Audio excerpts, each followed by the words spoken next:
संभल में 181 primary school बंद करने के आदेश।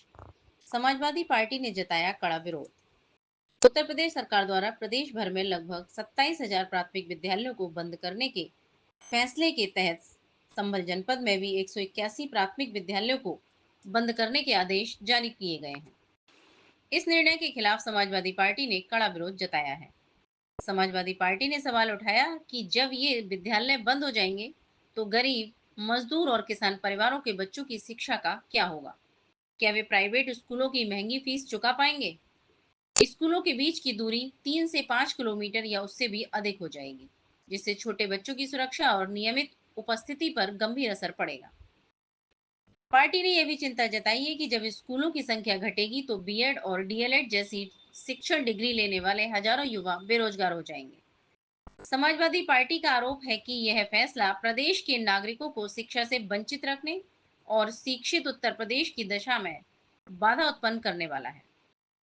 पार्टी के अनुसार यह निर्णय विश्व गुरु बनने के नाम पर शिक्षा व्यवस्था को कमजोर करने की कोशिश है, जिसका बे और पूरा संगठन पुरजोर विरोध करता है। नमस्कार, मैं पिंकी यादव, विधायक असमोली, जनपद संभल से। आज उत्तर प्रदेश की सरकार के द्वारा जो आदेश आया है, जिसके तहत लगभग 27,000 प्राथमिक विद्यालयों को बंद करने की बात कही गई है तथा मेरे जनपद संभल में लगभग 181 प्राथमिक विद्यालयों को बंद करने का आदेश आया है। ये बहुत ही निराशापूर्ण है और चिंताजनक भी।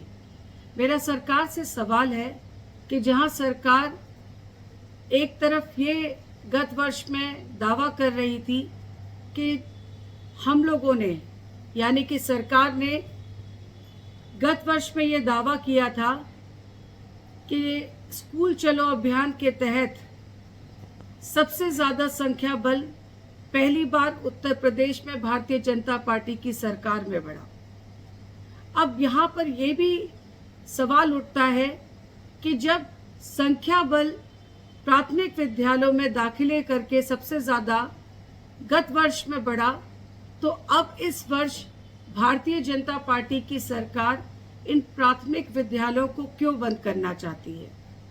सवाल ये भी उठता है कि यदि ये प्राथमिक विद्यालय बंद होंगे तो जो गरीब का, किसान का, मजदूर का बच्चा है, वो बच्चा शिक्षा ग्रहण करने के लिए कहाँ जाएगा। सवाल ये भी उठता है कि जो लोग असक्षम हैं, यानी कि उनके माता पिता सक्षम नहीं है प्राइवेट स्कूलों की मोटी मोटी रकम देने के लिए, वो और उनके बच्चे कहाँ जाएंगे। वो बच्चियाँ कहाँ जाएंगी जब एक गांव से दूसरा गांव लगभग 2 से 3 और 5 किलोमीटर की दूरी पे है, तो वो बच्चियां शिक्षा ग्रहण करने किस प्रकार से जाएंगी।